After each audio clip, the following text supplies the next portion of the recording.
Honesty, passion, experience. It's Timberwolves Explosion, hosted on the sportstuff.com. And now, your host, Paladino Joey.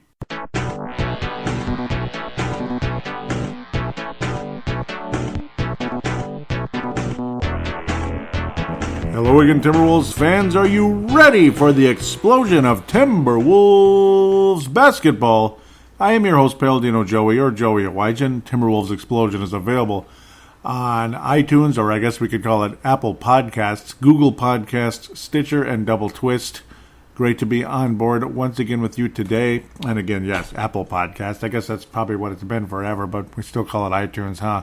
But no, wonderful to have you back on board. We're going to talk about the draft. We're going to talk about free agency, kind of piece things together here with the Wolves offseason, the positives, the negatives, the weird, a lot of weird stuff. But some swings and misses, some bunt singles, some, I don't know yet. You know what? I don't know yet. But I guess that's the joys of the draft and all that. And, of course, free agency. We all know how things can change quickly. And we learned about that very quickly also on June the 30th. Yeah, things can change very quickly, this and that. So, positive, negative, positive. And we're just going to go from there. But first and foremost, this segment is going to focus more on the NBA draft. We'll make it a 3-segment show. NBA draft, segment number 1, free agency number 2 segment, and of course number 3 segment will be fan interaction. We'll be hearing from the likes of Vince Germano and Wayne Hunt and Jamie Tintor, guys like that. Jamie Tintor more locally here in the Twin Cities. Vince Germano and Hank McCoy out of Australia, and the awesome, incredible superstar Courtside podcast, which we'll get a shout out on every show. It's just automatic because I fully endorse that show, and they've endorsed this one as well. You guys are the best. Of course, love to hear from guys like Jamie Tintor as well locally. Because you got to get some local flavor. I mean, I can't alienate myself too much, even though I probably have quite a bit over the years. Yeah, I don't know. I just am who I am. NBA draft, the biggest surprise was the very first pick. I think most people thought it might be Hachimura or maybe Kobe White or something, or some guy from Texas Tech might have gone to number 1 overall to the Pelicans. I don't know. What the hell? It was Zion Williamson, and he was named after Mount Zion in the Bible, which is pretty cool. And I guess you've got to figure it has to be something like that. He is going to be a hell of a player. I still don't see him as a transcending future star like Shaquille O'Neal type, but if he's Charles Barkley, he ain't bad, like a modern-day version of him. A modern-day Charles Barkley, because Barkley was a big son of a gun who played bigger than he was, and then added the athleticism with him being able to play bigger than he was, as in height. The strength is definitely there with Charles Barkley and, of course, Zion Williamson, because Chuck was a undersized power forward who had an incredible athleticism to go with the strength. So that's why Zion Williamson definitely is compared to Charles Barkley in a lot of ways. For the NBA's sake, I hope he's a better version of Charles Barkley. I hope he doesn't have a lot of injuries like Chuck did, especially late in his career. I'm not rooting for injuries at all. You heard the last show, of course, State of the Timberwolves, the way I basically felt kind of bad for the Warriors. I don't feel bad for the Warriors at all anymore. That lasted about maybe that night. Otherwise, they can go somewhere dark and hot. I don't know. Let's just leave that as is. I hate that frickin' team. I have more reason to hate them. Let's just enter June 30th for that one. I can't take it anymore. But we'll leave that to segment number 2 because I just can't go there. But we stole somebody from them. Yeah, we got one of the free agents, and somehow, some way we found our way into that trade. Somehow, some way we ended up facilitating, just like we facilitated for the Miami Heat when we got some clown named Michael Beasley, who actually, was a couple of years earlier ranked a little higher on the draft boards than some of these young men that the Wolves acquired from the Golden State Warriors. Whatever, man. But yep, John Morant went to Wayne Hunt's Memphis Grizzlies. R.J. Barrett ends up going to the New York Knicks. I really like R.J. Barrett. I see him as a better version of Jamal Murray. DeAndre Hunter ends up going to, the Lakers ended up going to the Lakers, who ultimately traded that to the Pelicans, who ultimately traded that to the Hawks. And then it got traded again, and got traded again, and it's going to the Hawks. Hawks, nice draft. Maybe an extremely good draft, because A certain guy went all the way to number 10. We'll get back to that in a second. Darius bleeping Garland. Minnesota Timberwolves have been trying to trade with the New Orleans Pelicans forever. They wanted to get Robert Covington included in that, along with, again, the Wolves' 11th pick. The Wolves did not want to make that move, which might end up haunting us forever. But, of course, Robert Covington is a wonderful player. We all want him. But if you wanted Darius Garland so freaking much, you probably had to go there because Cleveland's just a stubborn, weird, God knows what the F they're thinking. But they wound up taking Darius Garland when we tried to get him with as well, but Cleveland wouldn't budge on that one. Darius Garland. Wolves end up trading up to 6, and then tried again to move the 6th pick to get to number 4, number 5, whatever it was. We tried our best. We tried our best because we just love Darius Garland so much. Obviously, very talented guy. Some people compare him to Damian Lillard, and Lillard's going to be making about, I don't even remember how much. I mean, too much, like $47 million a year or something. He got the Supermax. Yeah, it's too much. It's too much money. I don't care who these guys are. I mean, I don't care how good they are. I don't care how much the owners make. Blah, blah, blah, blah, blah. Eventually, it gets to a point, that's a little crazy. But whatever. I guess they're the greatest people ever. I know, okay, I'm probably alienating half of my listeners because I know a lot of you think that, oh, gosh, the players got their fair share last, lockout and all that. The CBA and all that. Eventually it gets to a point like, isn't this a little bit too crazy, though? Especially when you look at hockey players. Like the Minnesota Wild signed Matt Zuccarello. Decent player, right? For $6 million a year. And it's like, that much? $6 million? Man. That's like the equivalent of about 24, no, maybe about 18, maybe a Jeff Teague contract in the NBA. Maybe a little less. Maybe Gorgie's contract. I've never called him Gorgie ever. Gorgie's contract. Maybe about like the 16 million or so. That's about the equivalent. That's the gap in hockey and basketball. And hockey players end up, with a lot of wounds. Let's just say wounds. But no, the Cavaliers would not budge. They wound up with Darius Garland. Because, again, the Wolves did trade up to number 6, which had a lot of us excited. At least we're going to get Kobe White, though. We're very excited. We're going to get Kobe White. That's probably who we traded up for because Garland's not going to be there, right? He's going to wind up with the Pelicans or whatever. Ended up going to the Hawks for DeAndre Hunter. And again, Mr. Woj likes to spoil every bleeping pick in the history of the world. Everybody on the planet thought the Timberwolves were going to take Kobe White. Everybody thought the Wolves were going to take Kobe White here at 6. And then, there he is on the screen with that, pumping his head up and down. And he looked kind of like a clown a little bit. I was like, I hope he's not too silly. But then again, you remember how Steph Curry can be a clown as well. And he worked out pretty good for a certain Northern California team, which made another addition to their team, at least temporarily, just to rub it in our face even more. It's only a temporary move, just temporary. He's just a temp. We're not necessarily going to hire him yet or anything, but somebody else will take on that contract, the new contract he'll be having. A certain guy from Brooklyn, Brooklyn Nets, stuff like that. So much for Darius Garland. I guess we traded up to get him, but we didn't get him. So we'll get Kobe White. We need that point guard, whatever. We'll make a move with Jeff Teague, expiring $19 million contract. No, I guess Jeff Teague's going to be the starter for now until we get this guy from the Brooklyn Nets. You can tell I'm not bitter about that one a little bit. So then all of a sudden, there's Woj. Wojnarowski himself. The Timberwolves are focused on taking Jarrett Culver. What? Wait, say what? Oh my God! Yeah, the Wolves were focused on taking Jarrett Culver. And it's like, okay, we know his name is there. He's floating around that area. But I didn't think the Wolves were going to take Jarrett Culver. I didn't see that coming, but the Wolves took Jarrett Culver. And, Texas Tech's finest, Jarrett Culver, will be a Timberwolf. And I guess we're going to talk about him right about now or so. Something like that anyway. We'll get back to him in a couple seconds.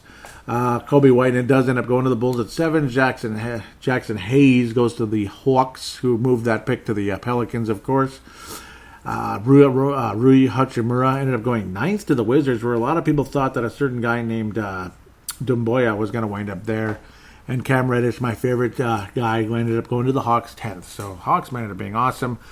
And we'll get to the Wolves pick, which is the Suns, and we're in discussions to trade it, but you get the idea. They're making us wait until the 6th type of thing. all that. It's just the funniest thing ever. Cam Johnson, some guy named Cam Johnson from North Carolina who was supposed to go maybe like 20 picks later, winds up going to the Suns. And okay, I'm glad you traded down to get Cam Johnson at 11. Okay, whatever. So I don't feel too bad about that one. But Jarrett Culver, well, I don't dislike this pick that much. He's obviously a talented player, but you got Wiggins, you got Okogie, you got Robert Covington. You might bring back Luol Deng, though now I have no idea what the Wolves are going to do. And you sign another guard named. We'll get back to that other guy in the free agency segment. The former Golden State Warrior coming to the Wolves. In fact, a couple other ones because they were so generous. They expected nothing. Like, here's your consolation because you didn't get a certain guy named D'Lo, who took a low blow on the Wolves apparently at the end. But Texas Tech's Jarrett Culver, sophomore, shooting guard, 6'7" decent wingspan, very solid defender. Some comparisons to Jimmy Butler. Other comparisons to Evan Turner. I guess I'll take Jimmy Butler. Evan Turner. Put it this way: if Jarrett Culver is Evan Turner, Rosas, you got some explaining to do, buddy. Especially if Kobe White ends up being a lot better than Evan Turner level, and I think he's going to be better than that. I don't know. It's got to be an interesting situation here.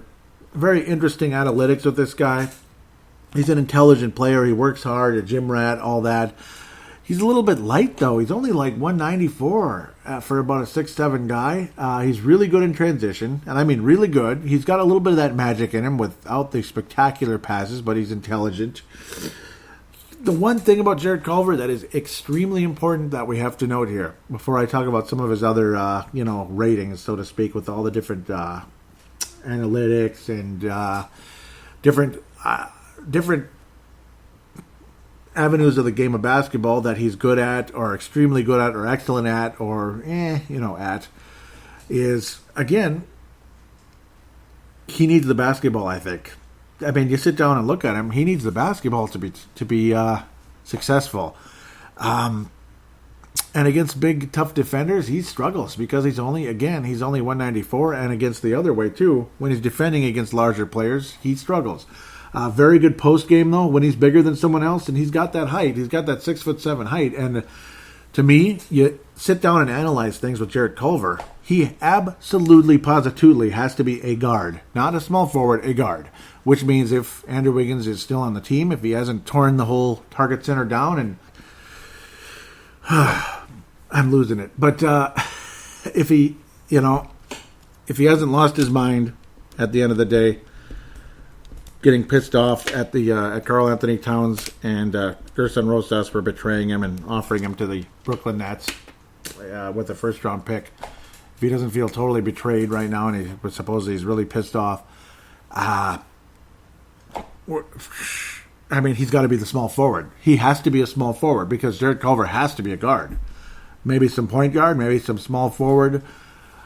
So why did I just say that? Point guard or shooting guard, per se. He has to have the ball in his hands, though, I think, to be successful on the offensive side of the ball. He's a good, solid defender, but again, against bigger guys, he has a little tough time. He's got to put on some muscle.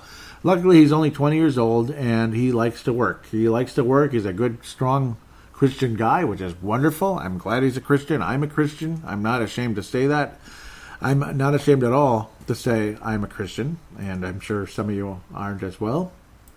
But of course, there's more to everything when it comes to basketball, per se.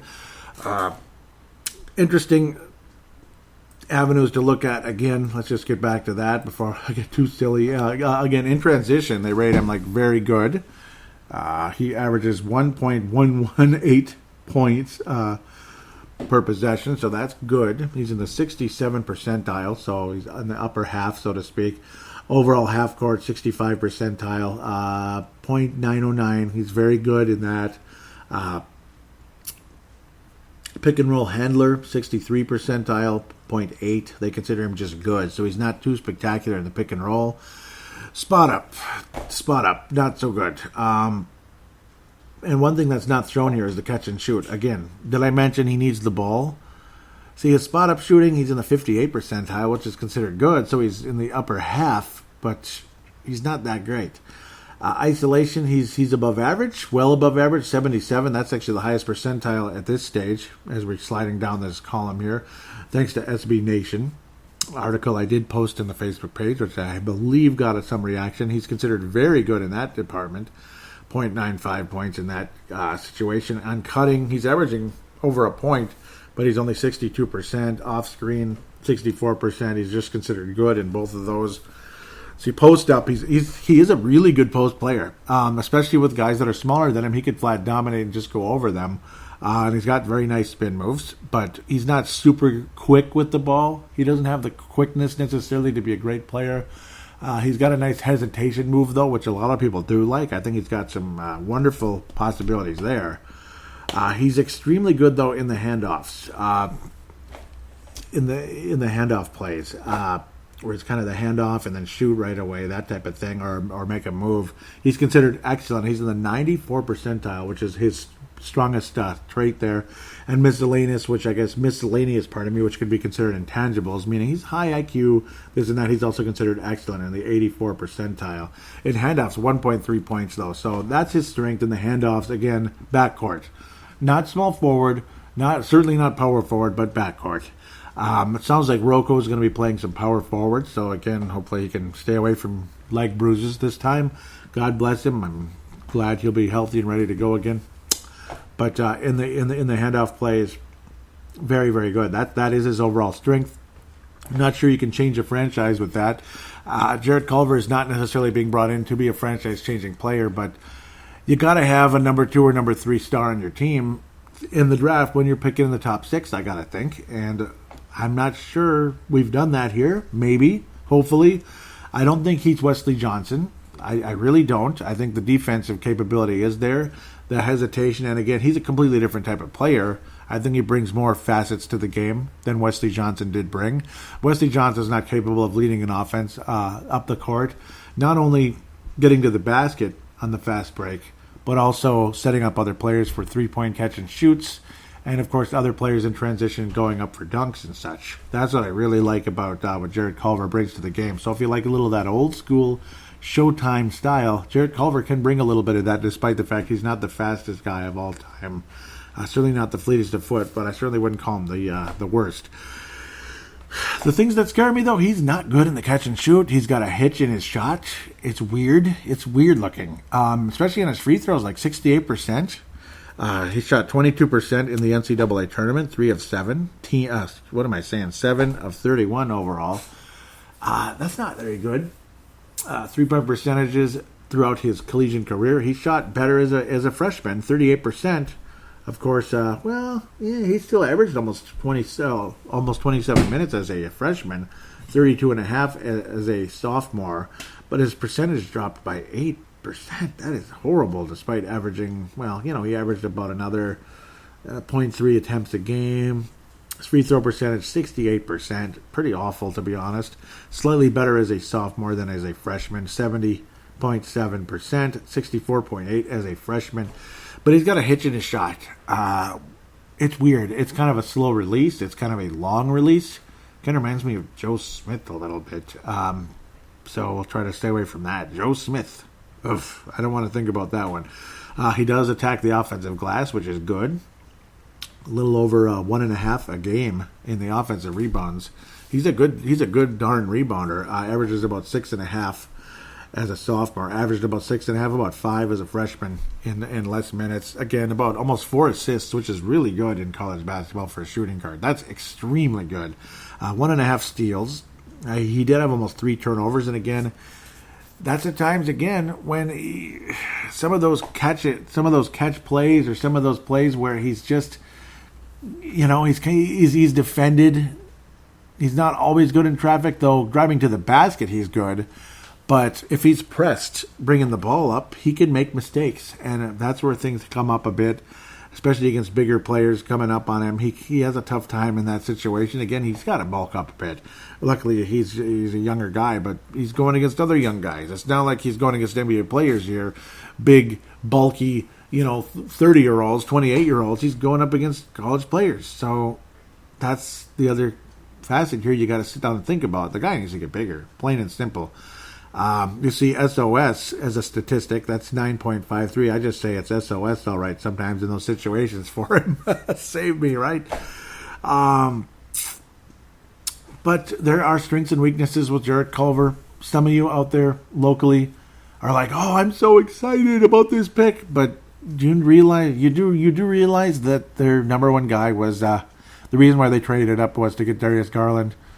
But there's a bit of a miscalculation here. We could never get to the fourth pick, and I don't know. Just because Sexton is on the Cleveland Cavaliers doesn't mean the Cleveland Cavaliers weren't going to take Darius Garland, and apparently that's who they wanted. And I don't agree with what Cleveland's doing. I think it's BS. And I mean, I bet Rosas is frustrated, but I don't know. I mean, a couple of swings and misses here don't have me off to. I don't have a good first impression of Gerson Rosas, other than a cute press conference and some more professional thought process and some more creative thinking than some of the other people in the past. David Kahn, I mean, he made a trade up as his first. His first move as general manager of the Timberwolves or president of basketball operations. And, well, we scratched our head ever since then. And I don't know. I mean, we're not doing so hot right now. I don't know. I'm not as down in the dumps and pissed off and bleep this and trade towns as some of you might think. In fact, some people locally are already saying that. I'm not going to go that far. I still want to believe that there's something with Andrew Wiggins. Hopefully this quote-unquote trade that didn't happen can wake up Andrew Wiggins here. I mean, if something could wake up Andrew Wiggins, this is the first time in his life that he legitimately was getting moved on. He was getting quote-unquote rejected. And this time for real. So if he's so pissed off and feels so betrayed, take your anger out on the game and give us reason to not want to trade you next offseason or whatever, if he is still on the bleeping roster, unless we still trade him. You know, if you feel betrayed, whatever, go out and do something about it. You know, that's what certain players do when they almost got traded, whatever. They come back with a vengeance. So one way or another, he's on the Timberwolves now, is Andrew Wiggins, and his contract is tough to trade. Yet it still almost did get traded because, well, I mean, certain people may have been willing to give him a chance. A lot of people still believe that the New York Knicks will bite on Andrew Wiggins. They did get Julius Randle, so good for them. So we'll see what happens there. Foreshadowing into segment number 2. But yeah, they got Julius Randle and Taj Gibson. So goodbye, Taj Gibson, fellow New Yorker in his case. I'm not a New Yorker, but I'm just saying, he went home, basically. And good for him. At the end of the day. The Jarrett Culver situation, though, interesting. Has potential, but he's got some very, very, very defined flaws here. I mean, if you have a hitch in your shot, I'm not going to get that excited about you. And that not so great three-point percentage, which is college, not NBA, by the way, range, not that impressive. Again, 38% as a freshman, 30% as a sophomore. That's a big drop, folks. That's a big drop. I don't care. And the free throw percentage, not good either. Naturally a better defender, but even in that case, if he's going up against bigger players, like Mr. Barrett of Duke, it didn't work out so hot, did it? So, I mean, it kind of is what it is, you know. It kind of is what it is there. So, you get bigger, Jarrett, if you could. Mr. Culver, Mr. Culvers, get better if you could. Get bigger if you could.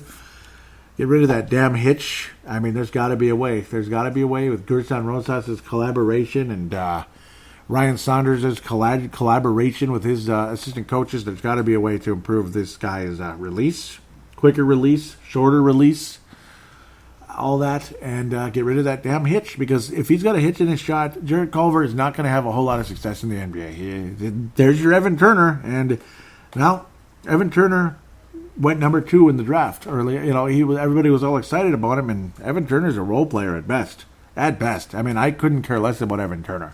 If like, oh, the world's got Evan Turner. Like, if that was a free agent move, I'd be like, and? Who? Is there any other player, like, on the plan, or that's our number one guy? I mean, I'd be like, oh, well, we stink then. You know, that's a nothing move. Unless he's the final piece, which I don't think Evan Turner's the final piece to anything. So, Jarrett Culver, don't be Evan Turner, okay? Be closer to Jimmy Butler if you could. Maybe not exactly. But he's from the similar part of the country. Hardworking, Lubbock, Texas, all that good stuff. I appreciate all of that. Stayed home in Texas Tech. Now he's coming all the way up to Mini.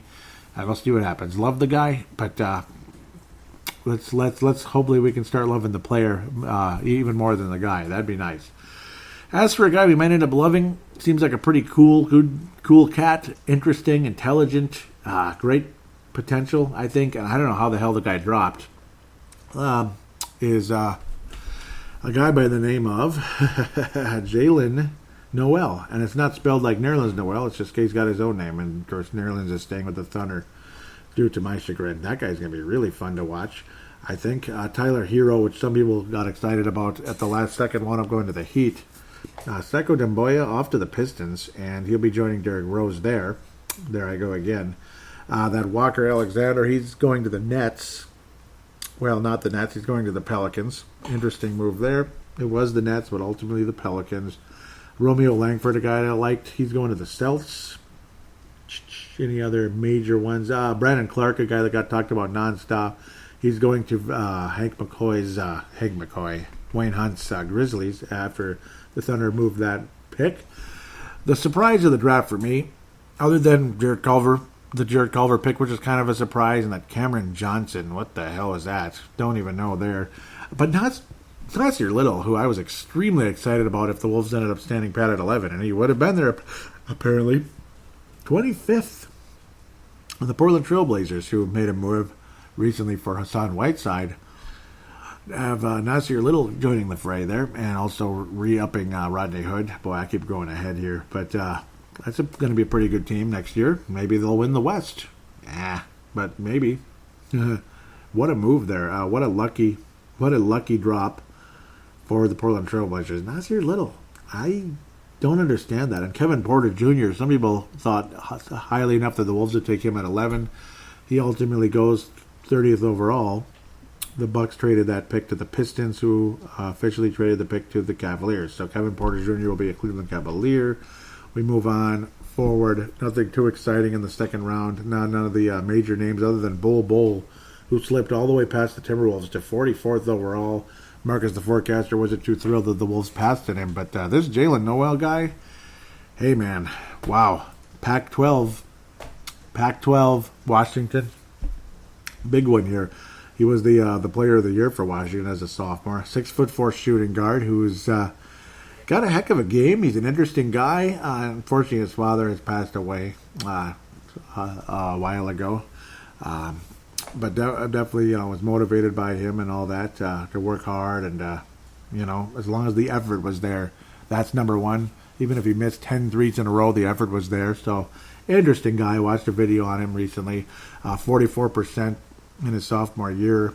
Free throw percentage close to 80. So, that's better than Jarrett Culver. 16.2 points, 5.3 rebounds as a 6'4" guy. So, and 3.1 assists. He's got an all-around game. Defensively, I'm not sure he's in Jarrett Culver's level, but his offense is really something. You got the beyond the arc, 50 on the, what would be your right side. I guess it's left on the chart, but right side if you're facing the rim, 51.4% beyond the arc. Top of the key, 35.9. So he's got to be on the sides there. But on the right side, of the right side shot, 44.4 on the left side. Left corner, 50.5%. That's awesome, but only a couple attempts there for some reason. And not so many otherwise in the right corner, 41.7. So he's not so spectacular in the corner shots. But on the right baseline, he made a couple there. He didn't shoot a whole lot. Got to the paint quite a bit because he's quite a driver, which is good. But again, 51.4% on the right side of the arc there. That's good. Right side of the arc. Didn't shoot a whole lot of two-pointers except a couple on the left side there. Not so good. He's not good on the left side, to be honest. That might be why his draft stock dropped a bit. So don't force him. Hopefully you don't get him to go left too often. But if you can get him to go left from 3, he'll still burn you with that 44.4. Excellent. But again, it gets to the rim a lot. 211 attempts around that area in the paint, 61.6%. That's freaking awesome, and I appreciate that very, very much, to be quite honest. So that's exciting when you look at his shot chart. Obviously an offensive force, again, an intelligent, high IQ type of guy. I think this Noel has a chance to be excellent. I'm not sure why he slipped too much other than, again, his left side in the mid-range, in front of the arc. Not so good. But if he's able to get past you to the basket, he's got that quickness. He's got excellent ball handling skills. I think Jalen Noel has a chance to be a pretty good, productive player in the NBA for many years. He might even be a starting guard at some point. I think he's that good. I really like Jalen Noel. I mean, we may think of how we do about 6th overall for Jarrett Culver, but I think Jalen Noel has a chance to be a very, very productive NBA player for many years. At very least, a very valuable rotation guy, but could be more beyond that. He's got leadership skills, without a doubt. Culver has some leadership skills, of course, because, well, he led the offense in Texas Tech. He played a lot of point guard there as a 6'5", 6'6" guard at 194. Got a lot of talent, obviously, Culver, but so does Noel. Really love what he can bring to the Minnesota Timberwolves long term. This team needs a guard, and we got a guard, potential point guard. He's a shooting guard, but he could definitely play point guard for the Timberwolves. Kind of a combo guard type of guy. I guess about Randy Foy's height, but I think there's more to his game than Randy Foy, which is crazy when you think where Randy Foy went in the draft. 6th overall. Let's leave that number. Or no, he went 7th, and then the Wolves traded with Portland ultimately to get him for Brandon Roy. That ended up being more of a watch because Brandon Roy's knee deteriorated and Randy Foy just wasn't that great. And, Randy Foy's barely on NBA rosters nowadays, or not at all anymore. Culver, still, we'll just have to wait and see. I mean, the guy has a lot of weaknesses, but he has a lot of strengths as well. His shot chart, again, in front of the arc. So, again, beyond the arc, not so good, but in front of the arc on the left side. So, kind of almost opposite of Noel. 64.3. That's kind of a long 2, though. So, you're going to see a lot of, remember Wiggins with the long 2s, and we complained about that forever, and the local media and national media and international media complains about Andrew Wiggins with the long 2s. Jarrett Culver is kind of a 2-point shooter, isn't he? He's kind of a mid-range guy, but he does get to the rim, and he's about 60% there. Only a couple attempts. He did make 3 of 5, though, to Jarrett Culver on the right corner. So, okay, where Wiggins is really good on the left corner at the end of the day. Really good on the left corner. Yet, yeah, that's the only place in the entire shot chart for Andrew Wiggins where he's super good. Everywhere else, he just stunk. Andrew Wiggins for the most part, especially with those gosh darn Mickey frickin' long 2s. Culver does attempt a lot of long 2s, but there's one spot which is a bit of a sweet spot. Left shot. Left side, pardon me. Again, his left, per se, when he's looking at the basket. 9 out of 14. That's pretty good, 64.3%. And again, he's almost perfect in certain areas down there in the baseline area. In fact, he was just about perfect, but he hardly attempted a couple shots there. And he was awful on the right side, except on the right corner. On the right corner 3 there. So excellent there, 3 of 5. But the baseline shot, not so good from a long distance, 0 of 4. But maybe a couple of floaters, 50% there for Jarrett Culver on the right side. So we'll just have to wait and see.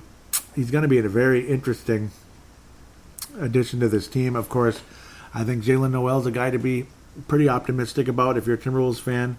He's going to at least provide some kind of a spark plug. He's certainly an offensive weapon. And Culver, you're going to expect a lot from him. He's going to be a starting type of player for this team for many years, unless we trade him to get a certain guy who went from Brooklyn to another city west of here a bit. We'll just leave that alone. You already know. I don't even want to talk about it. That's how fondly I feel about that situation. But, I mean, it's interesting to see Bol go to the Miami Heat. He'll be joined by a jackass. We'll just leave that alone. You know who that jackass is, maybe. Some of you that pay attention. So, do I come out of this optimistic? Well, I think the Noel pick is interesting and a lot of fun. I think the Culver pick is... I hope he's not a bust. I don't think he will be. I'm not negative and pissed off about it, but I need to see more before I can get too excited about it. I'm sorry. I have to be honest. If you have a hitch in your shot, it's got to go. It's got to go. It's got to go, and it's got to go now. So hopefully the Timberwolves can get things going in the right direction with that. Hopefully we can get this guy to head in the right direction. James Harden had a lot of issues coming into the NBA offensively. He was good in some areas and not so good in others. So it's a similar situation. You hope that Gerson Rosas can bring some of that Houston magic along the way. Obviously, James Harden had a lot of talent coming into Houston already. He was already looking like an all-star type of guy, even though disappointing in the big games, which he was very disappointing, and he still is. James Harden, his beard gets in the way in the big games for some reason, I guess. Culver, well, his team went to the championship game, but he wasn't that great in that game. The Texas Tech in general wasn't that great in that game. So that's something to make note of. That doesn't mean he's going to be a failure, though. Texas Tech wasn't supposed to get to the Final Four. They weren't, and they got to the title game. So that does mean something, and Culver being one of the leaders of the team, if not the overall leader of the team, does mean something. It does, but there's areas that need to be improved. And, of course, a lot of players come into the draft raw and not ready to really start to show their true potential for another 2 to 3 years. And if that's how it is with Culver, so be it. Even though he'll be starting and playing some significant minutes, hopefully in the next 2 to 3 years, Culver is a completely different guy, and he just very well might be. I am rooting for you, Jarrett. I am rooting for you in a big way, and praise the Lord and all that. And I mean that sincerely. I'm not being sarcastic. Hallelujah. Praise the Lord. Welcome to the NBA, and may God guide you to the very high heights. Very high heights. And Jalen Noel, awesome, intriguing pick. So with that said, I've rehashed this enough. Let's take a quick break and get to free agency with all that excitement in other cities so far, I guess. But maybe this city will be happier after the break or something. Free agency? D'Angelo? Oh, I don't even want to talk about that fool.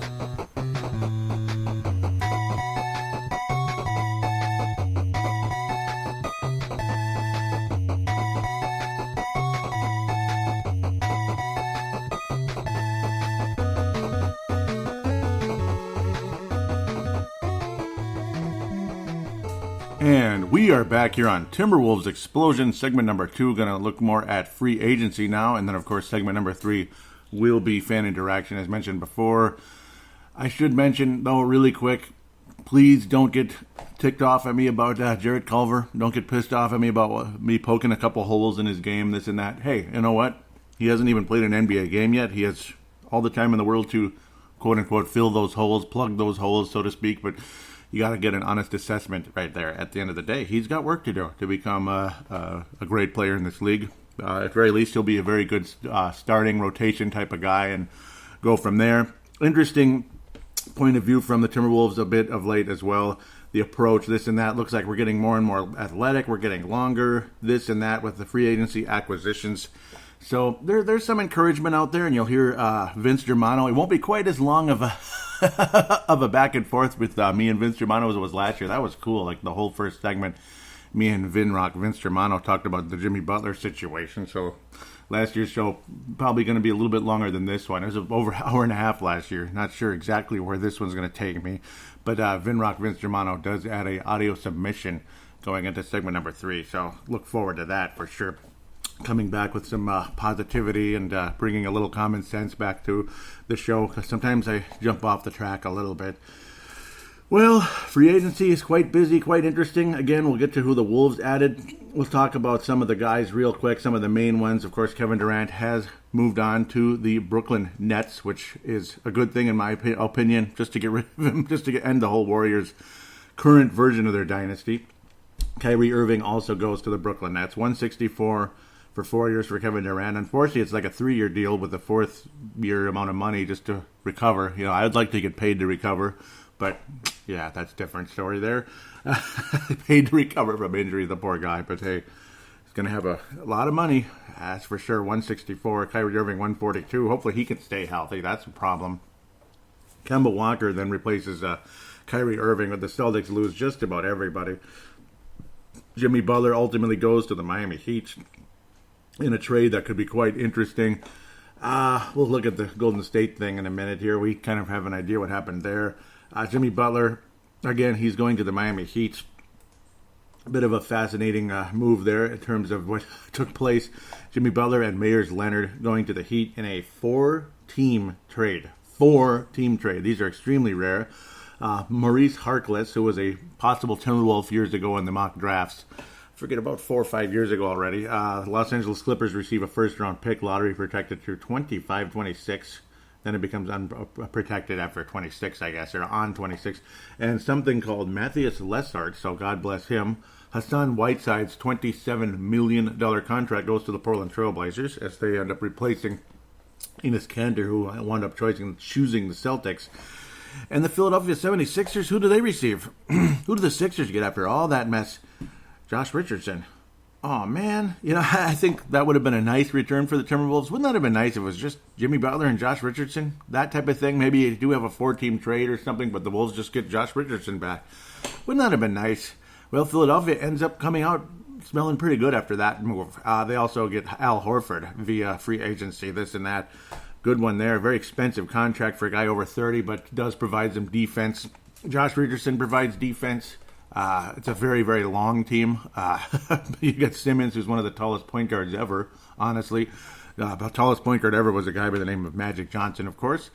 Josh Richardson. Tobias Harris ends up leaving. We'll talk about him in a second. There's a whole lot of oodles and oodles of gobs. Oodles and oodles and oodles and gobs to get to.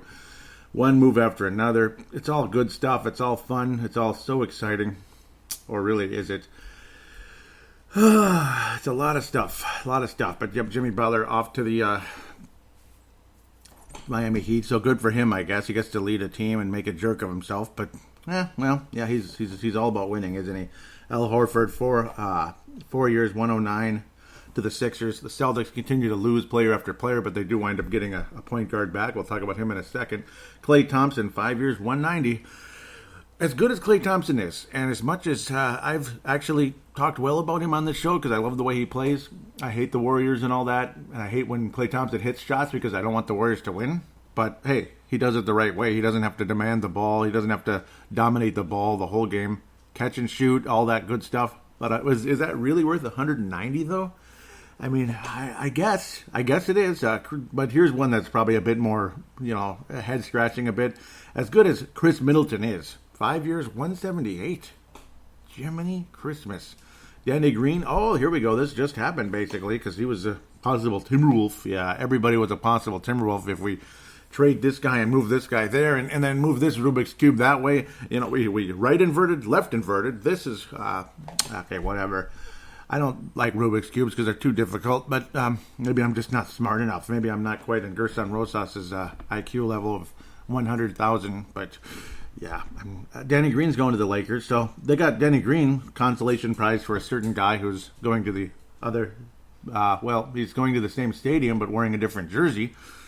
Certain guy from the LA area, a guy who held a ring and an MVP trophy at the end of the finals. Yeah, can I be any little more obvious? But yeah, Danny Green leaves the Raptors too, so that's kind of sucky. I kind of feel bad for the Toronto Raptors. But at least they got the ring. Isn't that what we all want? Kristaps Porzingis. Zing! That's probably Hank McCoy's or, let's say, Wayne Hunt's favorite player because zing! Right? Porzingis agrees to 5 year, 158 with the Dallas Mavericks. So Dirk Nowitzki, good job hanging on just long enough until Kristaps Porzingis can be healthy enough to play. Or is he healthy enough? But yeah, he'll probably play at some point this year. Nikola Vucevic, pardon me, I should know that already. Nikola Vucevic, who I always thought was the better Nikola between him and Pekovic. As good as Pekovic was, Vucevic is an awesome player. 4 years, a hundo to the Orlando Magic. Now here's a guy I love very much, and I got in semi-heated debates on Flip's Army and other Facebook pages, but I guess it was mostly Flip's Army. Some guys that are, again, their IQ's in the thousands, and mine is like 14 or something, at least according to them, because they're just so much smarter than me, even though they're like half my age. Can't imagine where I'd get that opinion. Jamal Murray agrees to a 5 year, $170 million contract extension with the Denver Nuggets. That's a lot of bleeping money. Jamal Murray's a really good player. I mean, really, really good, but that's a lot of money. It's a big commitment. But we'll see. Denver Nuggets, they'll be a contender in the West, but, oh boy, the City of Angels is going to be tough to get through in the in the NBA. You just might have a Western Conference Finals in the Staples Center. The entire conference finals will be played in the Staples Center. I wouldn't be surprised at all, actually. In fact, that's where I'm leaning at this stage. I love Jamal Murray, and I still contend he is better than Zach LaVine. All of you that love Zach LaVine, you can go ahead and get mad at me and say all that. Like, how can you say Jamal Murray's flat out better? Well, maybe he's not flat out better, but I think he's a more complete player, and I do think... I don't know. I mean, I like the success. I love what Jamal Murray brings. I think there's more potential with Jamal Murray than Zach LaVine. I do believe his ceiling is a little bit higher. Harrison Barnes continues to get paid, 4 years, $85 million with the Sacramento Kings. Not a bad move there. Interesting club, Sacramento. In fact, very interesting. Paul Millsap, the Denver Nuggets have exercised the $30 million option. So good for them, I guess. $30 million to Paul Millsap for one more year. Team option. Brook Lopez, Milwaukee Bucks conference finalists. Unfortunately for them, they lost 4 in a row there. 4 years, $52 for Brook Lopez. J.J. Redick leaves the Philadelphia 76ers to go to the New Orleans Pelicans with Zion Williamson and a bunch of LA Lakers who are actually pretty good players. 26.5 for only 2 years. So, okay. All right. That's an interesting move. Stretch the floor a bit for an extremely talented New Orleans Pelicans team. If they don't make the playoffs next year, I'd be very surprised. Patrick Beverley's going to be lobbing the ball to a couple of very talented players. I still haven't gotten to it yet on purpose because it's pretty amazing stuff. 3 years, $40 million to be the point guard of the Los Angeles Clippers. Might be playing in some very big games about a year from now. A little less, maybe 11 months from now. We'll see. DeAndre Jordan joins a Brooklyn Nets club, which could also be in the NBA Finals at some point. In fact, they better be for all the amount of money they've invested here. They better make it. DeAndre Jordan joins the Brooklyn Nets. Big-time move there, as long as he's still close enough to his prime. Still got that athleticism and such. He's really not been in the spotlight nearly as much since he left the LA Clippers, though. But we'll see. I mean, I guess that happens when you play for a Dallas Mavericks team that was just completely out of the picture. Nikola Mirotic leaves the New Orleans Pelicans, Bobcats, and goes to Barcelona. So, all right, off he goes to where Ricky Rubio used to play and live and all that. Derrick Rose leaves the Timberwolves for a 2-year deal with the Detroit Pistons. Jonas Valanciunas goes to the Memphis Grizzlies, 3 years, $45. Gerald Green, 1-year deal with the Rockets. No information on that one. Terrence Ross, 4-year deal, $54. Holy crap, for the Magic. Al Farik, the Farik himself, Amino, goes to the Orlando Magic. So Magic picking up a couple of pieces, but nothing too spectacular. Both of those, Farik Amino leaving the Portland Trailblazers and goes to the Magic. A guy that a lot of you wanted back, but his price tag is a little too high. It looked like he was going to go to the Indiana Pacers for the longest time. Winds up getting $51 million in only 3 years for the Phoenix Suns. That would be Ricky Rubio, who's now like anybody else, but, well, I guess he's not. Trevor Ariza, 2 years, $25 for the Kings. Interesting move there. Malcolm Brogdon, pardon me. $85 million contract with the sign and trade deal with the Milwaukee Bucks. We'll get back to that trade here in a second. Bogdanovich, 4 years, $73 to the Utah Jazz. So interesting there. Thaddeus Young, 3 years, $41 for the Bulls. The former Timberwolves Thaddeus Young, good player, but couldn't rebound for his life and drove me nuts. Rodney Hood got $8 million a year, since $16 million 2 years there. Thomas Bryant, 30 years, $35. Tobias Harris, insane contract. He will return to the Sixers, a very good team who could also win the Eastern Conference.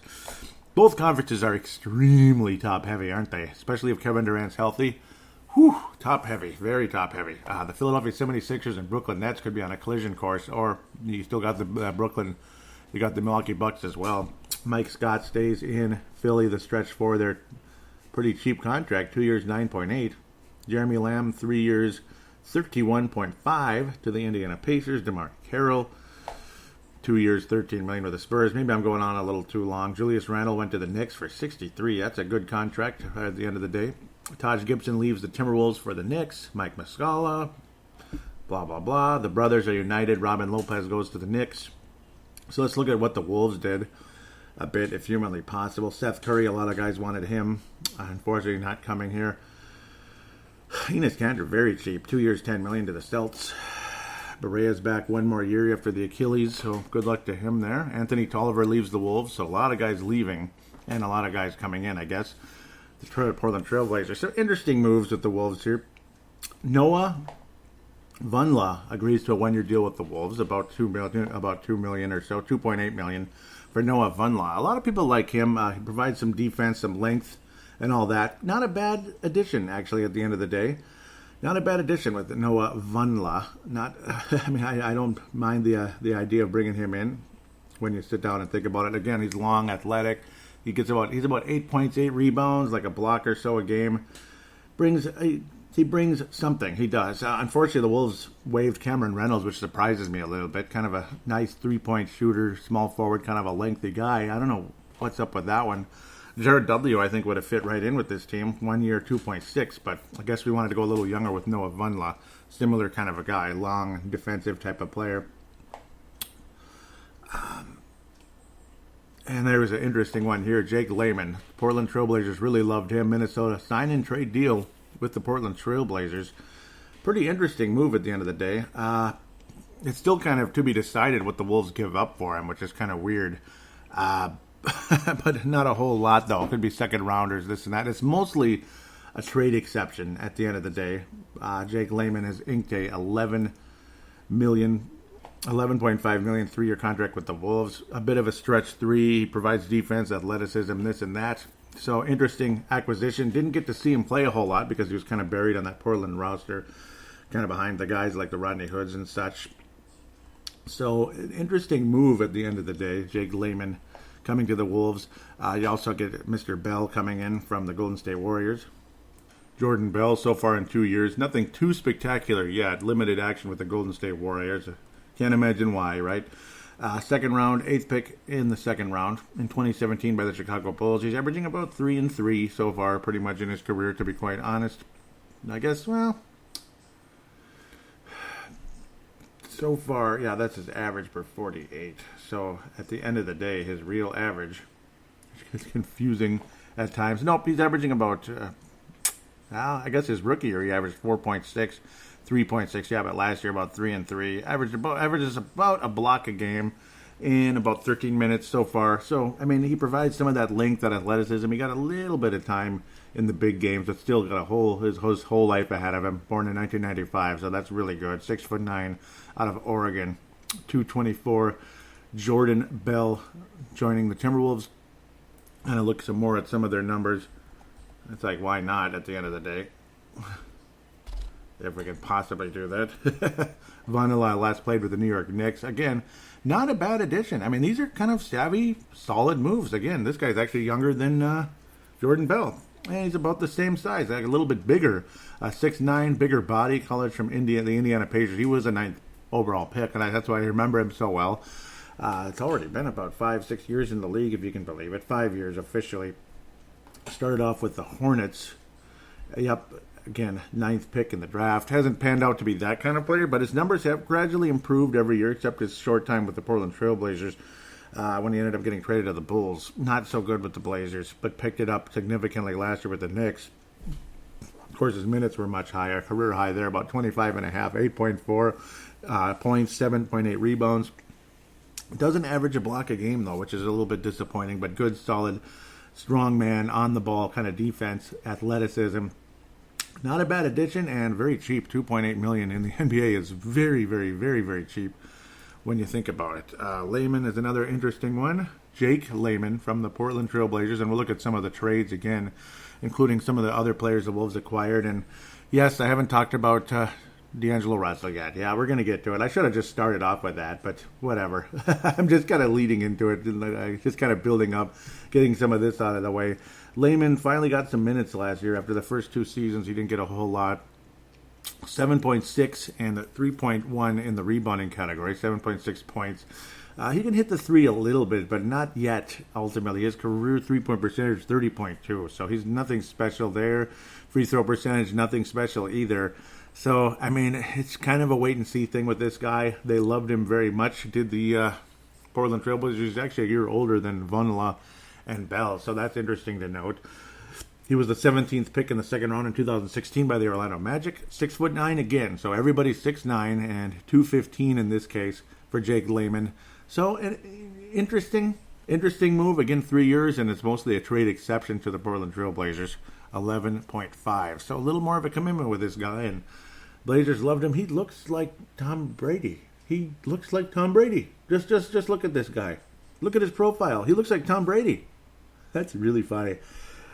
He looks like Tom Brady. I was like, he looks like somebody. Yep, it's Tom Brady. Okay, so let's get the rings going. Let's get the 6 NBA Finals going here, Jake. Let's go. Come on. Tom Brady was a very late pick, and people kind of, just kind of wrote him off. He was this Michigan quarterback and all that. And yeah, well, then once Drew Bledsoe got hurt, things changed a little bit. And yeah, hopefully. All right, Jake Layman, get those rings going, buddy. Let's talk about some other stuff here. Okay, so the Minnesota Timberwolves, we were all excited because D'Angelo Russell's coming to the Timberwolves. I should have just let off with this, but I don't know. I just didn't even want to get to it because I'm mad and frustrated, and you already know what happened. Yeah, let's talk about KCP here. 2 years, $16 million. A much more affordable bleeping contract. It would have been nice on the Wolves with that kind of contract. Staying with the Lakers, the Lake Show. JaVale McGee staying with the Lake Show as well. Okay, let's get to it. I hate it so much. I hate it. Is it okay to say I hate it? I'm just filled with hatred. Don't you know? Charlotte's clearing some cap space, getting Chandler Parsons. However, that makes sense. I don't know. No, they cleared a roster spot. They're not clearing cap space. Poor Kyle Korver. He's not going to win any championships either. Okay. And, of course, the move of moves way at the top there. That's still pending as well. Well, we were all excited, ready to go. June the 30th, D'Angelo Russell has the Wolves at the top of his list. Here we go. I mean, it's going to happen. We're just going to sit and wait. It sounds like the Wolves have a agreement in principle, possibly Andrew Wiggins to the Brooklyn Nets and a first-round pick. Andrew Wiggins and a first-round pick to the Brooklyn Nets. Yeah, this could be happening, and then it's just everything's silent. You figure, okay, it's just because they're just finishing things up. Maybe they got to move this around, but it's going to happen. They're meeting with D'Angelo Russell right here in the Twin Cities. Wait, no, never was in the Twin Cities. For some reason, I thought it was, but it was in Los Angeles. And then we give him a helicopter ride, according to John Krasinski, who's not making it up, of course. We give him a helicopter ride in Los Angeles. What's the point of giving him a helicopter ride in Los Angeles? For what reason? Just to say, why don't you come to California, buddy? California's beautiful. Come to California, D'Angelo Russell. The Wolves just never got the commitment from Russell. That we were at the top of his list. People do that sometimes. Oh, you're my first choice. Yeah, sure we are. Until something else happens. Just, I'm bored. I'm waiting. It's humid outside. I go for a walk. I'm antsy. Just want to get... I want to get my steps in because I had to get to my 500,000 steps. It was the last day of the month. I hadn't made it yet for some reason because all the bleeping rain around here, especially on the weekends. So you just sit at home and get no steps. All excited. I didn't hear the alert, but I picked up my phone 10 minutes later as I'm walking to see. Oh, cool, good. I finally am just about there with the 500,000 steps. ESPN alert. D'Angelo Russell agrees to sign and trade with the Golden State Warriors. 4 years, 117. Oh my God! Kill me. Just kill me. I'm done. I quit. I'm never watching a game again. I hate the NBA. I hate the NBA so much. But okay, I'm back. I'm never doing Timberwolves Explosion again. No, that's basically how I felt at the time. I can't do it. I'm done. Do it live. F it. Kind of like Bill O'Reilly. Just do it live. F it. Do it live. Okay, now some of you know what I'm talking about. Most of you don't. But yeah, YouTube. Okay, I couldn't believe it. I mean, I just wanted to die. I was, and I don't mean that for real, okay? Believe me, I'm not that way. I'm not making fun of anybody that has been through a lot of depression and such, but this hit me like a ton of bricks, like you wouldn't believe, coming down like hailstones out of my head. I couldn't believe it. I was sick. Just like an obnoxious guy by the name of Stephen A. Smith, who's a New York Knicks fan. He was all pissed off and frustrated because No Kyrie Irving, no Kevin Durant, no Kawhi Leonard, no this, no that, no LeBron James, no Tim Duncan, no Tracy. Well, they did get Tracy McGrady, and that didn't work out. Seems like everybody they ever got, it didn't work out. Like, they got Carmelo Anthony, and did that really ever really amount to anything, or was it just a bunch of BS? I think it's a bunch of BS, frankly. Why is D'Angelo Russell going to the Golden State Warriors other than it's the Golden State Warriors, you know? I mean, there's gold in them thar hills. Yeah. Look at all those championships. And you got but Steph Curry's the point guard. Steph Curry's the point guard. What's the point here?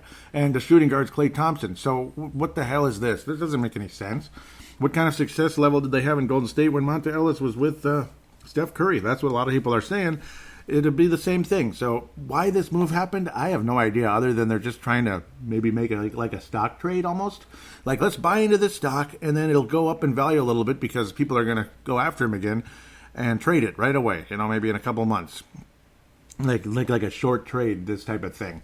Is that all it is? Because that's the rumors. Some of us, including myself, believe that maybe, just maybe, because the signings aren't official, like Jarrett Culver isn't even a Timberwolf yet, officially, that maybe, just maybe, the trade wasn't 100% done, and that might be why our Timberwolves facilitated the very trade that cost us the guy we wanted. The very trade.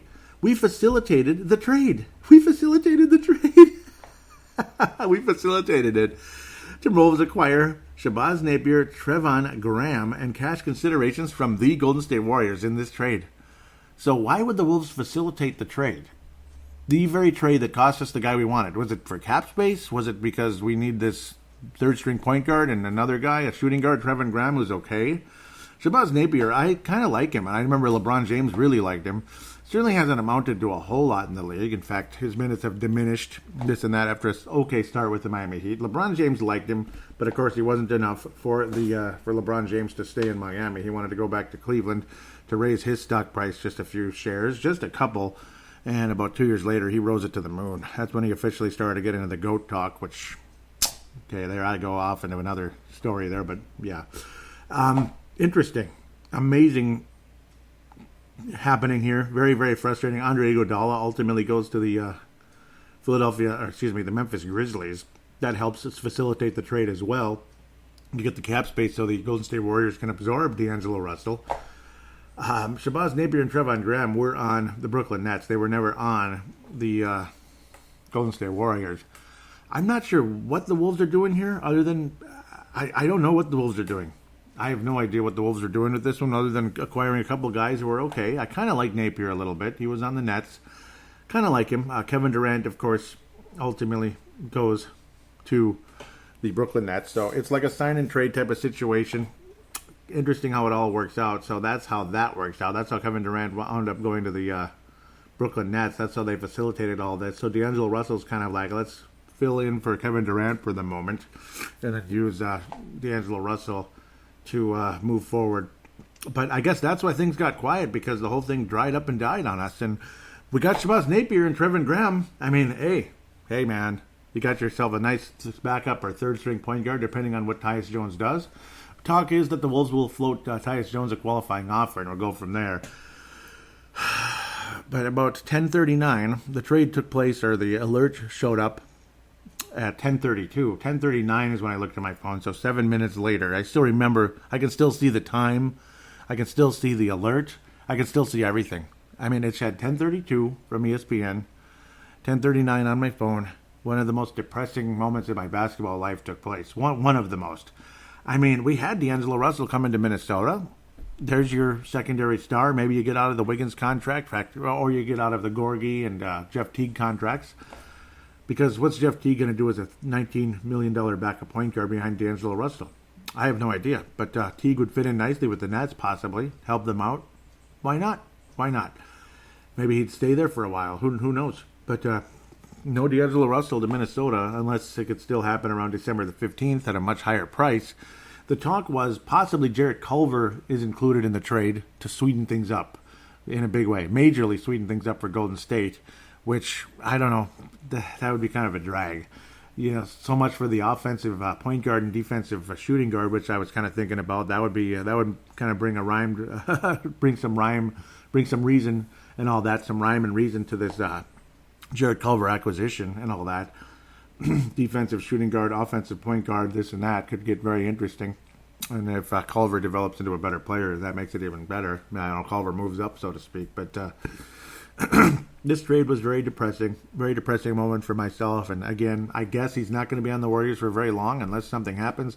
Kawhi Leonard was looked on as a rental, but it was the best rental ever. You won a championship. Minnesota Vikings thought they had that with Brett Favre as well.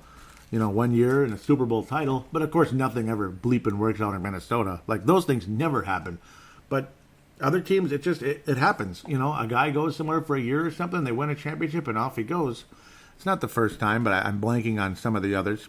It's happened in hockey. It's happened in every sport. It happened in the NFL. Guy goes somewhere for a year, they win a championship, and he moves on for a bigger contract, longer this and that, or the location he preferred.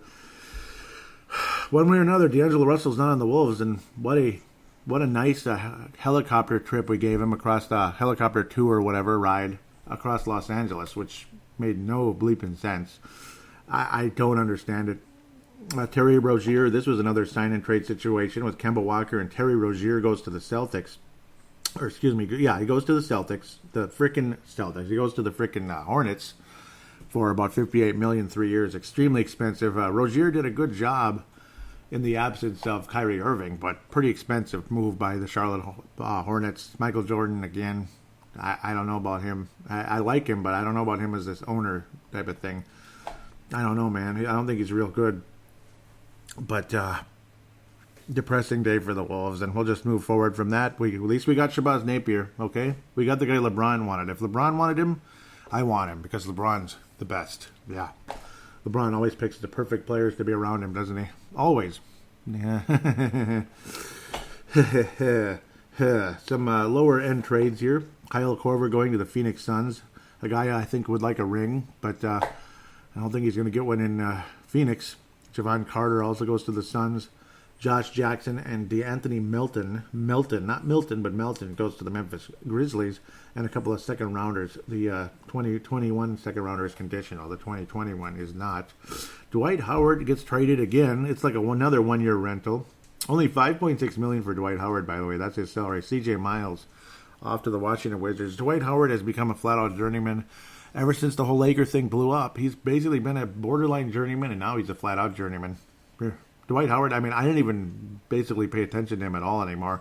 The Washington Wizards are about as relevant as, until the last couple of years, the Cleveland Browns were in the NFL. And it's like, no offense, the Wizards even made the playoffs a few times, but I just can't follow that team. They're just nothing to me. I don't know what it is, but they're nothing to me. So let's get to the big one. Happened this morning, early in the morning here. It's called July the 6th, when things really start to pick up. This is insanity. So right as basically Kawhi Leonard was making his decision, he was going to Los Angeles. He's going to the Lakers. He's going to L.A. No, he's not going to the Los Angeles Lakers, unfortunately for Vinrock Vince Germano, who you'll hear in a minute. He's going to the Los Angeles Clippers, is Kawhi Leonard. And Paul George will be joining him for a Herschel Walker trade, I think. This is nuts. The Oklahoma City Thunder are not going to be good for a little while. But my goodness, this is Herschel Walker, man. This is Herschel Walker, possibly. It depends on how good the LA Clippers are. If the Oklahoma winds up with a bunch of 28th picks, then who cares? But this has a little bit of Herschel Walker going on, because that's too many first-round picks. The Los Angeles Clippers will not be picking in the first round until 2026, unless they trade for one. No, 2027. Oh, my God. Oh, my God. I don't even know how this is illegal. How is this legal? Paul George is a good player, but, you'd think it's just a 24-year-old Kevin Durant moving here. This is unbelievable. Are you ready for the bag? It's a big, heavy bag here. It's all the draft picks and players traded from the LA Clippers to the Oklahoma City Thunder. Are you ready? Okay, that was really heavy. I almost tore my rotator cuff lifting that. Danilo Gallinari and something called Shai Gilgeous-Alexander is off to the Oklahoma City Thunder, along with 7 first-round picks. 7 first-round picks. Did you hear that again? 7 first-round picks. Okay, 2021 first round pick unprotected from the Miami Heat. So if the Miami Heat suck, and it's like the 8th pick in the draft, go Thunder. Unprotected LA Clippers pick in 2022. Unbelievable. First round pick, top 14 protected from Miami, 2023. 2023 first round pick, right to swap. So of course that usually means if the Clippers have a better record than the Oklahoma City Thunder, or let's say a worse pick than Oklahoma City Thunder, they would be able to swap it. So if the Clippers somehow suck in 2023, because you never know if guys get hurt or whatever, things just go really sour, they have a right to swap. Along with 2025, 2024 is an unprotected Clippers pick. So, 2025 and 2025, 3 right to swap. So, Oklahoma City Thunder, again, if the Clippers are picking 10th and the Thunder are picking 15th, they can swap it. So, wow. So, the swaps do exist. Swaps exist in the draft. There was talk about those back in the day, back in the Michael Beasley trade with the Timberwolves, a first-round swap of the Miami Heat. I remember that back in the day, where the Heat would get the right to swap because the Wolves gave up picks, and that's it, to get Michael Beasley back in 2010. We facilitated the LeBron James trade. See, we like to facilitate. We're like the nicest team in the league. You know, this whole Minnesota nice thing, it's not a myth. It's not a myth. They're just not nice to me, that's all. But they're nice to everybody else, like outsiders.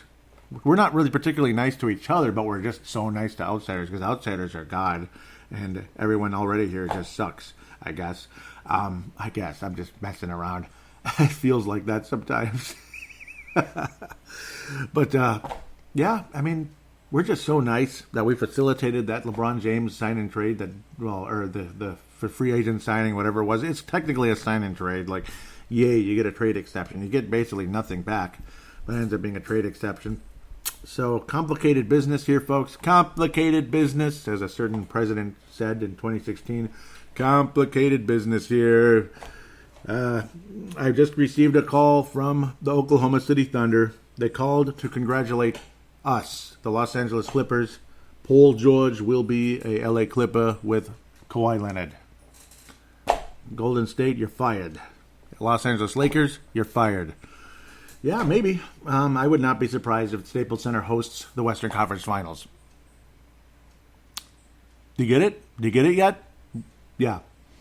The Staples Center will host the Western Conference Finals, regardless which LA team it is. It's going to host it because it's going to host it, and it's never going to leave Los Angeles. That's my guess right now. I'm leaning that way. Maybe Golden State acquires. Maybe they get Karl Anthony Towns next. That's the next thing that's going to happen. Karl Anthony Towns gets mad, screw this, and he goes to the Warriors. And maybe Tyus Jones will go to be a backup point guard. And and we'll wind up with their third round, their third string small forward. Maybe we'll get. I can't even take it anymore. Or maybe we'll get Jarrett Cook back. Yeah, let's get Jarrett Cook. That'll make a big difference for the Wolves. Well, he's not that bad, but he's not that exciting either. So, lots of trades, lots of movement. Evan Turner, that was back then. But Ken Bazemore and Evan Turner switching places. Turner to the Atlanta Hawks. Again, that's a guy I do not want Jarrett Culver to turn into. Evan Turner found a way to make 18.6, but is he worth that much in all reality? Go ahead and say that's the market value in the NBA. You know, the NBA is a gold mine. You can't tell me with a straight face Evan Turner's worth $18.6 bleeping million, though. And Ken bleeping Bazemore? He's okay, but is he worth 19.2? Seriously? This is dumb. Nobody's worth that kind of money. Connor McDavid is the best player in the NHL, and he makes 13, right? So, I don't know. But hockey sucks. You know, hockey's so garbage. You know, they actually hit each other. In the NBA, we're all just happy for ourselves. So, yeah, there's a little bit of that, too. But, I don't know. Sorry for my stupid rants. I can't help it. Oklahoma City, though, this has a little Herschel Walker to it. They better handle it better than the Boston Celtics did, though, because Boston Celtics screwed it up. Danny Ainge, it's over, man. It's over. He might end up getting fired after the amazing trade he made with the Brooklyn Nets. The Nets are the better team, by far. after these 5 years later or so with the Garnett and all that BS that took place. Stupid trade by the Nets. They end up coming out okay. Boston Celtics didn't really do jack. They made it to the East Finals once and got swept. They made it once and got swept. So we're happy for you. And I like the Celtics, but I'm not impressed at the moment. I love Kemba Walker. But Kemba Walker's going to be on an island. He's just going to shoot the ball 99 bajillion times. It's just going to be like, yay, I'm in Charlotte again. It just happens to be in TD America Garden, but he's basically Charlotte all over again, where he has to basically do everything. Great. That's a great move by the Celtics, I guess. They lost everybody. They have some guys, but Gordon Hayward and stuff. But Gordon Hayward's damaged goods, man.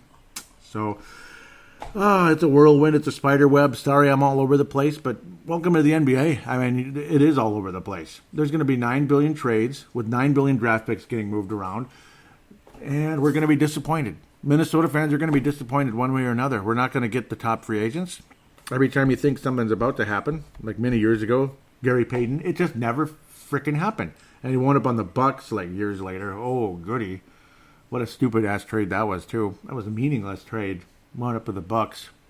What a stupid-ass trade that was. They traded away Ray Allen for an aging Gary Payton who was gone in the offseason. That made a whole lot of sense, too. So with that, we'll take a quick break, come back, and hear from the legend, Vince Germano.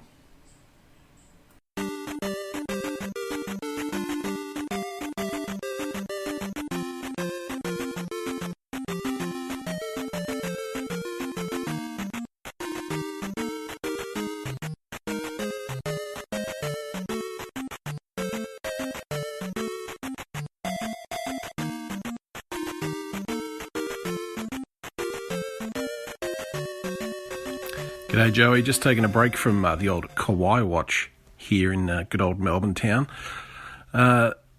Just wanted to send you a little voice message just regards to your Timberwolves free agency position. I can understand why you're a bit flat about the whole D'Angelo Russell thing, but you got to remember, years ago, as far as I can remember, Minnesota was never a free agency destination for top-of-the-line players. And the past few years, Kyrie Irving has had you guys on his list. D'Angelo had you on the top. You were so close to getting him, but something or someone definitely threw a spanner in the works there. Still think you guys are a chance down the road to land him somehow through trade. And let's not forget, Roses needs time to execute his plan. Let's not forget he would have presented a plan to ownership on the way he's going to go about trying to get you guys into being a contender and taking another step forward. He's picked up a player in Culver, who I think, if all goes well, will make Wiggins expendable. And you're going to get something good back for Wiggins, whether it's picks or, really good players that can help the T-Wolves down the track. So basically all I'm saying is it's not all doom and gloom. There is positive things to look at. So let's give Roses time to execute his plan. And I'm confident, 100% confident he is not another David Kahn, because I don't think David Kahn would have pulled off a trade to get a guy like Jarrett Culver. So, I'm going back to my Kawhi watch, and if he doesn't make a decision soon, I may go nuts. Thanks, brother. Take care.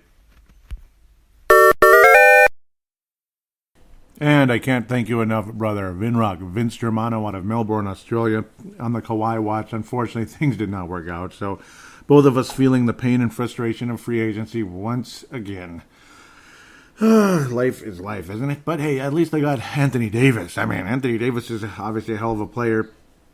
We'll see what other moves and trades the Los Angeles Lakers can make. Of course, I'm a little bit more partial and friendly to the Lakers than I used to be, because obviously Vince Germano is a good friend from Australia and a gigantic Laker fan. And of course, we did Showtime and T-Wolves together. That show may come out of that show. There's a good chance it's going to come out of retirement again pretty soon.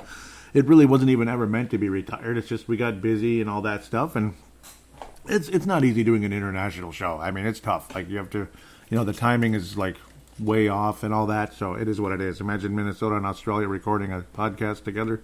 It's not easy, but it's doable. Maybe one day we can do it like a once a month type of thing. That'd be kind of fun. Just catch up with the Lakers and the Wolves and all that.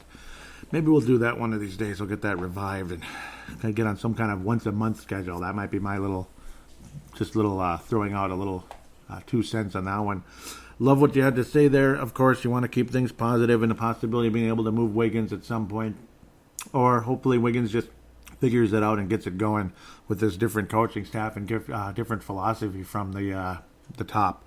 I do appreciate that Gerson Rosas is more aggressive than some other guys have been in the past.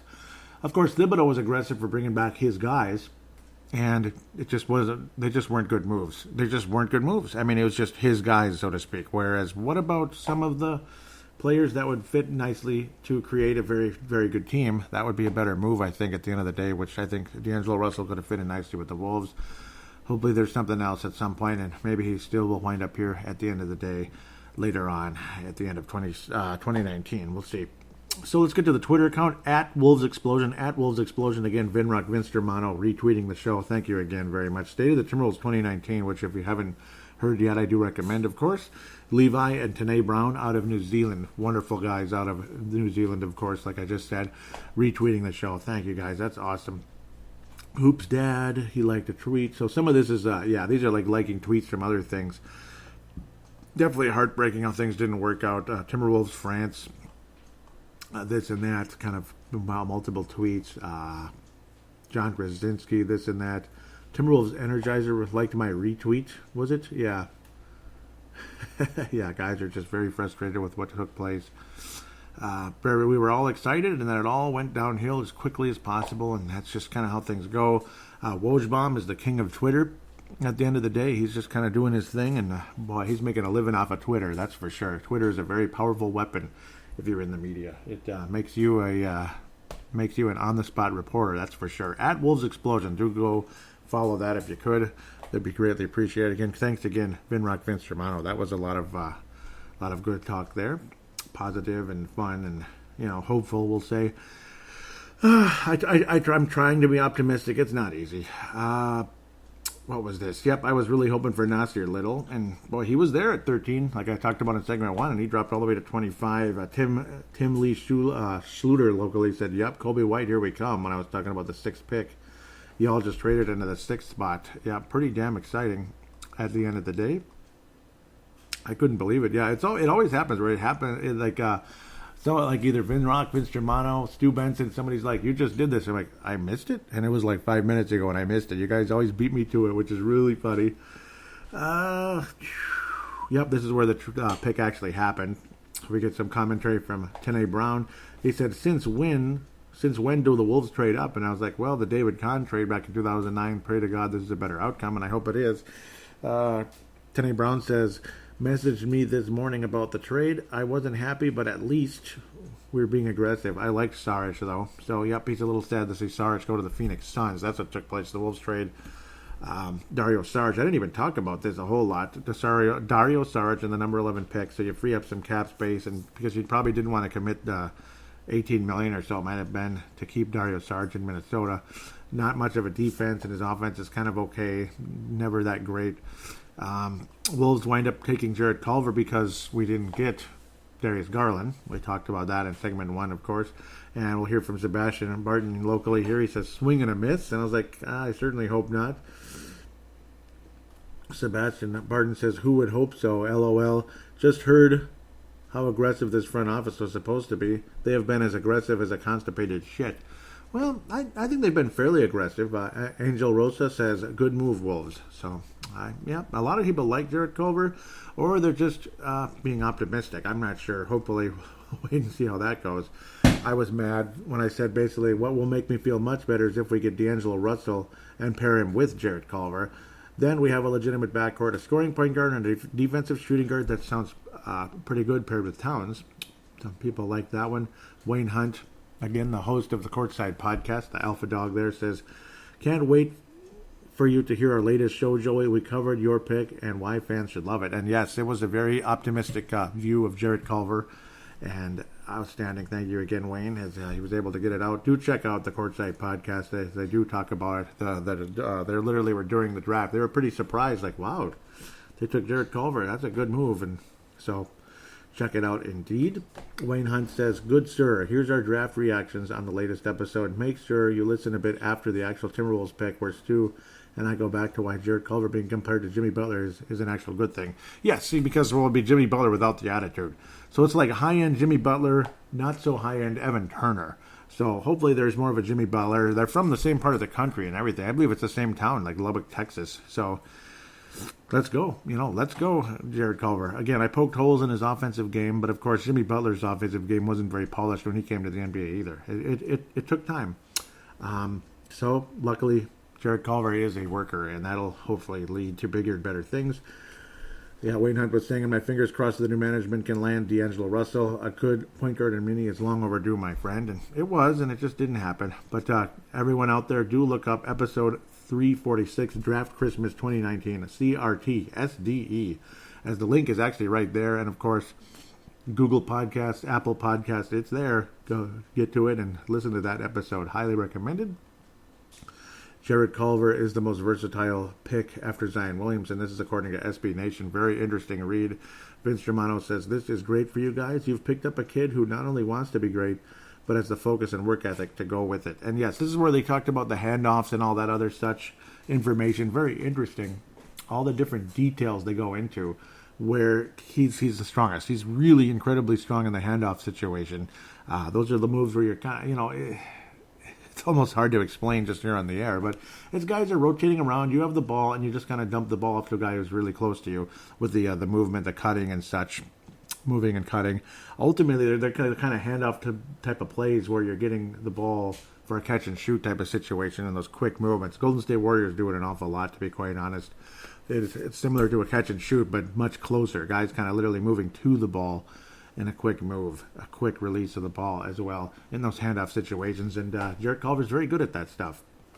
Everything blew up there. There's your D'Angelo Russell. We were going to meet with him on Sunday, and then it all didn't happen, and complete crap. And Jamie Tintor locally says, so frustrating. We can never get a break. And I feel the same. Jamie Tintor. Big time. When everything got quiet, we just knew. Same old crap. Yep. So, Judd Zolgad locally also wrote an article. ScoreNorth.com. Same old. Names change, but Wolves' disappointment stays the same. Yep, he talked about the frustration. I was so mad. I called D'Angelo Russell a name. Maybe I shouldn't have, but I did. Not a little politically incorrect name, but a mean name, we'll just say.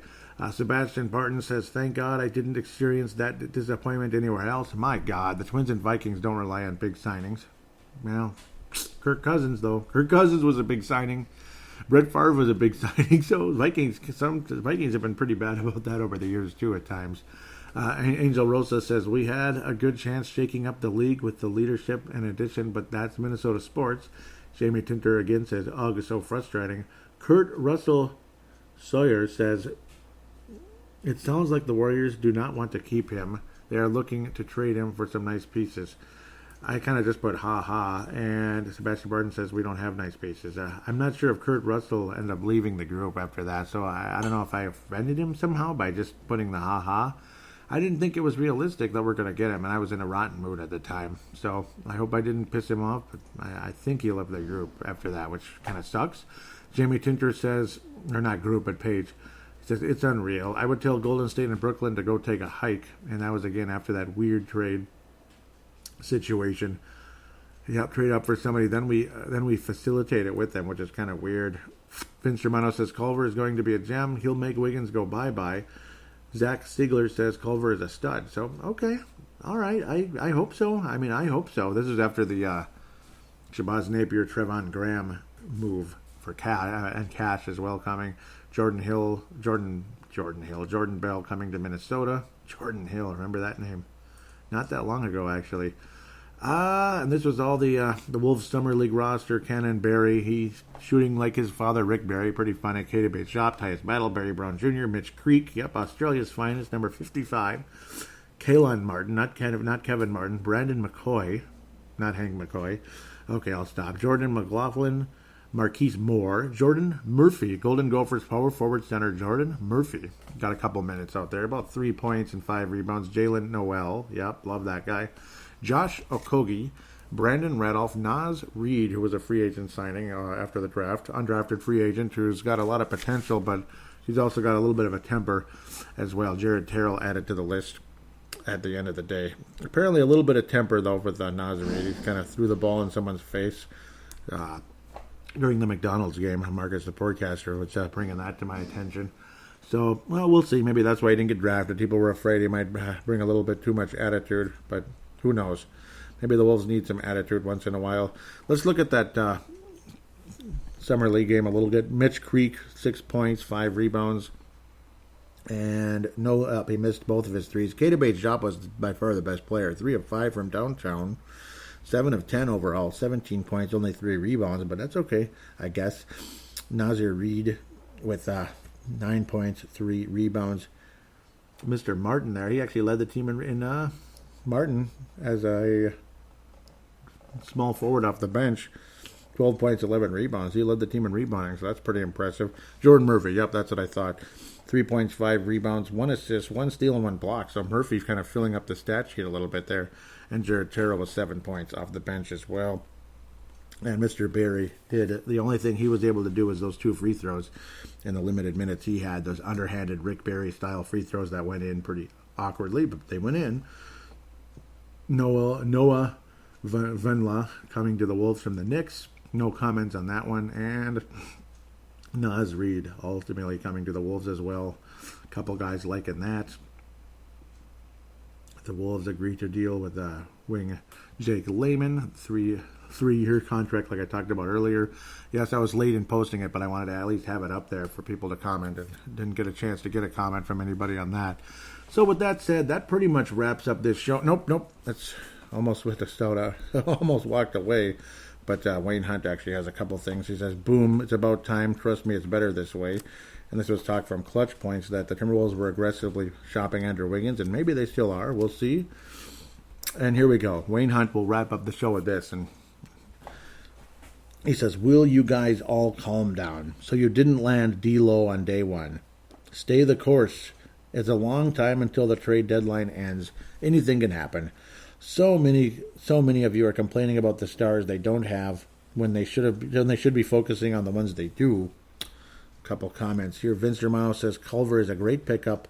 Plus, for as long as I can remember, the Wolves were never in the conversation to attract big free agents, but that is slowly changing. D'Lo had the Wolves on top of his list, but obviously you guys couldn't make the moves to clear space. But the day is coming when you land a free agent. Talk is, though, that the Wolves did have deals in place to clear cap space. It's just that stupid D'Angelo Russell never committed because he probably knew something else was going on. Maybe his agent kept saying, don't commit yet, don't commit yet, don't commit yet. And then that's what happened. So it's frustrating. It's just like it's like I don't know. It's like guys talking to this girl, this and that, but secretly there's this other guy, this other secret guy in the background that they don't know about yet. And nope, she went up with him. Like, screw you. And that's pretty much the end of the day. So we got Culver, we got Wiggins, we got Towns, blah, blah, blah. Hopefully it all does work out. I'm going to give out the phone line, 209-736-7877, 209-736-7877. It is a voicemail. Do treat it as such. Mention you're calling in for Timberwolves Explosion. Do your statement, shout out, comment, question, and opine. Remember, it is a 3-minute limit because it is a real voicemail. So just be aware that it cuts you off after 3 minutes. Otherwise, go the Vince Germano route, which I actually highly recommend. Audio submission. Use your smartphone, or if you have Audacity and a laptop and microphone, all that, use that. And then just save it and send it to paladinolive@yahoo.com. Paladinolive@yahoo.com. All this information, including the Facebook page and Twitter account, will be in the show description. So there you go. You can just kind of copy and paste or just send it there. Paladinolive@yahoo.com. Audio submission is highly recommended. There's really no limit to it. So if you want to go on for 10 minutes or something, if you really have a lot to say, you're welcome to do that. So just don't expect me to comment on every little small detail you say. I'm literally just giving you the floor there, and I'll comment on some of it if it's a real long one. But if it's reasonably short, then yeah, probably get to the whole thing. With that said, wishing all of you a good summer or winter if you're in Australia. Hope everything goes well there. It's just a little bit colder season, but certainly doesn't get as cold as it does here, I'm sure, in the winter time. Big difference, Australia versus Minnesota. It's probably like October-ish there in comparison, I think. Like what Minnesota's Octobers are, probably their January, their July, whatever. July is their January. So this and that.